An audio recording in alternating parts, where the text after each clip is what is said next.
Ex-best friend told my employer I was using drugs to get me fired. The clean drug test and wrongful termination suit changed everything. My world completely fell apart when I walked into the office that Tuesday morning in October. The security guard was waiting for me at the entrance, and my boss stood there with the most uncomfortable expression I had ever seen on his face.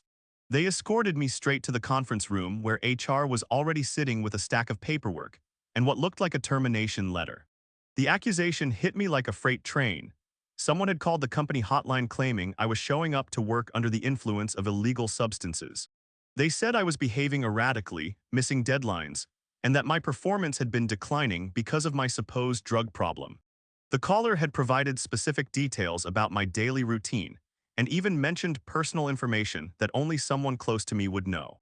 I sat there in complete shock, trying to process what was happening. My heart was pounding so hard I could hear it in my ears, and my hands started shaking as I realized they were serious about this. The worst part was that I had absolutely no idea who would do something like this to me, and I kept thinking about how my reputation was about to be destroyed over something that was completely false. The company policy was clear. Any employee accused of substance abuse had to submit to immediate drug testing, and if they refused, it would be considered an admission of guilt. I agreed to the test without hesitation because I knew I had nothing to hide. I had never been a heavy drinker, never touched anything harder than the occasional beer on weekends, and I definitely never used anything illegal. While waiting for the test results, I was suspended without pay, which meant I had to figure out how to cover my rent and bills with no income. The stress was eating me alive, and I barely slept for 3 days straight. I kept going over every interaction I had with coworkers, trying to figure out who might have it out for me, but I genuinely thought I had good relationships with everyone. When the results came back completely clean, I expected an immediate apology and reinstatement. Instead, the company doubled down on their position, claiming that the timing of the test meant I could have used something earlier that week, and it had already cleared my system. They said they still had concerns about my reliability and decided to terminate my employment anyway. The injustice of it all was overwhelming. I had worked at that company for over 4 years, had excellent performance reviews, and never had any disciplinary issues. Now I was being fired based on an anonymous accusation that had been proven false.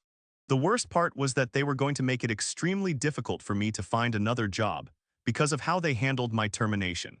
I spent the next 2 weeks in a complete emotional spiral. I barely left my apartment, ordered takeout every night, and watched mindless television shows just to keep my brain from constantly replaying the humiliation. My savings were quickly disappearing, and I was starting to panic about how I was going to survive financially while looking for new employment. The breakthrough came when I was going through my phone, looking at old messages to see if there were any clues about who might have made the accusation. I found a conversation from a few months earlier with someone I had considered my closest friend for over a decade. We had gotten into a heated argument about a woman we had both been interested in, and things had gotten really ugly between us. Looking back at those messages, I could see how bitter and angry he had become after she chose to go out with me instead of him. He had said some really hurtful things about how I didn't deserve her, and how I always got everything I wanted while he got nothing.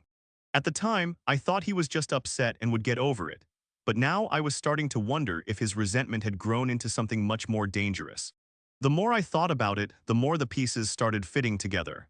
He knew my work schedule, had been to my office for lunch meetings, and was familiar with my daily routines. He also knew that I was completely clean when it came to substances, which would explain why he was confident enough to make the accusation knowing I would test negative, but hoping the company would fire me anyway. I decided to do some investigating on my own. I started by checking his social media accounts, looking for any posts or comments that might give me more insight into his mindset. What I found was a pattern of increasingly bitter posts about how life was unfair and how some people got all the breaks while others struggled. He had been subtly criticizing me in posts without mentioning my name directly. The real evidence came when I remembered that he had asked me detailed questions about my company's policies and procedures during one of our last conversations. At the time, I thought he was just making conversation, but now I realized he was gathering information to use against me. He had specifically asked about the anonymous hotline and what would happen if someone reported misconduct. Armed with this information, I decided to consult with an attorney who specialized in employment law. I explained the entire situation, including my suspicions about who had made the false accusation. The lawyer was immediately interested because the company had clearly violated several protocols in how they handled my case, especially by terminating me after the drug test came back clean. The attorney explained that I had a strong case for wrongful termination, especially since the company had no legitimate reason to fire me once the drug test proved I was clean. We also discussed the possibility of pursuing defamation charges against my former friend, if we could prove he was the one who made the false accusation. The legal process was slow and stressful, but having someone fighting for me gave me hope for the first time in weeks. Meanwhile, I was still struggling to find new employment because word had somehow gotten out about why I was fired from my previous job. The whispers and rumors were following me to every interview, and I could see the doubt in potential employers' eyes. 3 months into the legal battle, we got the break we needed. The company was required to provide records of the anonymous tip, and while they couldn't reveal the caller's identity, they had to provide the phone number it came from. My attorney hired a private investigator who traced the number back to a prepaid phone that had been purchased with cash, but security cameras from the store showed my former friend making the purchase. The confrontation with him was one of the most difficult conversations of my life. When presented with the evidence, he initially denied everything, but eventually broke down and admitted what he had done. He said he had been consumed with jealousy and resentment, not just about the woman we had both been interested in, but about what he perceived as my success in life compared to his struggles. He explained that he had been going through a really difficult time financially and emotionally, and seeing me seemingly happy and successful had made him feel worse about his own situation.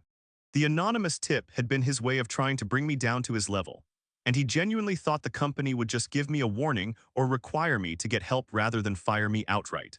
The revelation was devastating because this was someone I had trusted completely.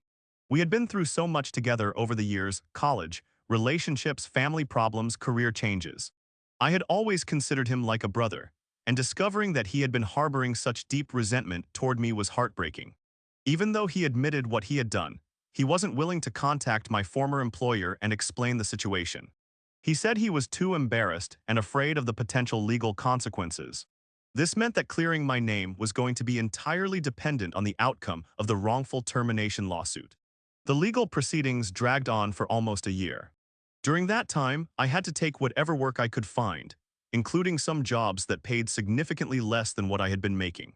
The financial stress was constant, and I had to move to a smaller apartment and drastically cut my expenses. The emotional toll was just as difficult because I felt like my entire life had been derailed by one person's vindictive decision. The company's legal team tried everything they could to avoid taking responsibility. They argued that they had followed proper procedures and that they had legitimate concerns about my performance regardless of the drug test results. They even tried to claim that the anonymous tip was just one of several factors that led to my termination, though they couldn't provide any documentation to support their other alleged concerns. My attorney was relentless in challenging their arguments. We had documented evidence of my excellent performance reviews, my clean disciplinary record, and the fact that no one had ever raised concerns about my work quality or reliability before the false accusation. We also had proof that the company had violated their own policies by terminating me after the drug test came back clean. The turning point came when the company realized they were going to lose the case badly and that the publicity would be damaging to their reputation. They offered a settlement that included a significant financial payout, a neutral reference letter, and an agreement to expunge any negative information from my employment record. Most importantly, they agreed to send a letter to any potential employers, explaining that my termination had been based on false information. The settlement was more than I had expected, but it didn't completely heal the damage that had been done. I had lost almost 2 years of my career, had to deal with enormous stress and financial hardship, and had discovered that someone I trusted had betrayed me in the most devastating way possible. The money helped, but it couldn't restore my faith in people or erase the anxiety I now felt about workplace relationships. The most unexpected twist came about 6 months after the settlement was finalized. I was finally back on track with a new job that I really enjoyed, and I was starting to feel like my life was getting back to normal. That's when I got a phone call from my former friend's sister, who I had always gotten along with well. She told me that her brother had been struggling with severe depression and had recently attempted suicide. He had left a note explaining all the terrible things he had done, including what he had done to me and expressing his regret and guilt. He was in the hospital recovering, and she was calling to let me know what had happened and to apologize on his behalf. The news hit me like a punch to the gut. Despite everything he had done to me, I didn't want him to hurt himself, and I certainly didn't want to be responsible for pushing him over the edge. I had been so focused on my own pain and anger that I hadn't really considered how much guilt and self-hatred he might be carrying around. His sister asked if I would be willing to visit him in the hospital, not to forgive him or reconcile, but just to let him know that I didn't want him to die over this. She said he had been obsessing over the damage he had caused and couldn't forgive himself for destroying our friendship and nearly ruining my life. I spent several days thinking about whether I should go see him. Part of me wanted to maintain my anger and let him deal with the consequences of his actions. But another part of me recognized that holding on to that resentment was only hurting me, and that maybe showing him I was okay would help him start to heal as well. The hospital visit was incredibly awkward and emotional. He looked terrible, thin, pale, and obviously struggling with his mental health. He immediately started apologizing and explaining how sorry he was, how he had let jealousy and bitterness consume him, and how he had destroyed the most important friendship in his life over something stupid. I told him that what he had done was unforgivable, and that I would never be able to trust him again. But I also told him that I didn't want him to die, and that he needed to get help and find a way to move forward with his life. I explained that I had managed to rebuild my career, and that while the experience had been traumatic, I was going to be okay. The conversation gave both of us some closure, though it didn't repair our relationship. He got the help he needed for his depression, and I heard through mutual friends that he was doing better and had found steady employment. We never spoke again directly, but knowing that he was okay and that I had handled the situation with as much grace as I could manage helped me let go of the last of my anger. The whole experience changed my perspective on friendship, trust, and how quickly someone's life can be turned upside down by false accusations. I'm much more careful now about who I confide in and how much personal information I share. I also learned that sometimes the people closest to us are the ones who can hurt us the most, often because they know exactly where to strike to cause maximum damage. Looking back, I realized that while the betrayal was devastating, the experience also taught me a lot about resilience and fighting for what's right. I learned that I was stronger than I thought I was, and that I could survive even when it felt like my world was falling apart. The legal victory was satisfying, but the personal growth was probably more valuable in the long run.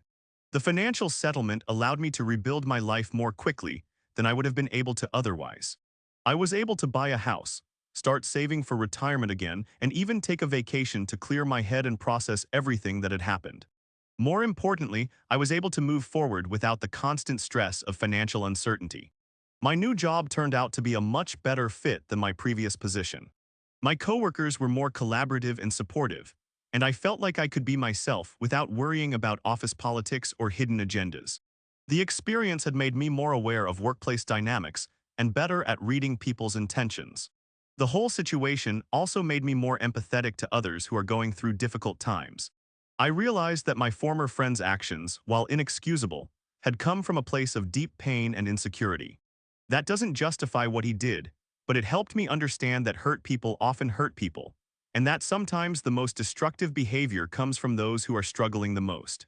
I still think about the friendship we lost, and wonder what might have been different if he had just talked to me about his feelings, instead of letting them fester into something so destructive. We had been through so much together, and it's sad that it all ended because he couldn't handle his own insecurities and jealousy. But I've learned that you can't control other people's actions, only your own response to them. The experience ultimately made me a better person, even though it was one of the most difficult periods of my life. I'm more grateful for the good relationships I have, more careful about protecting myself from those who might not have my best interests at heart, and more confident in my ability to handle whatever challenges life throws at me. Sometimes the worst experiences teach us the most important lessons about ourselves and what we're capable of surviving.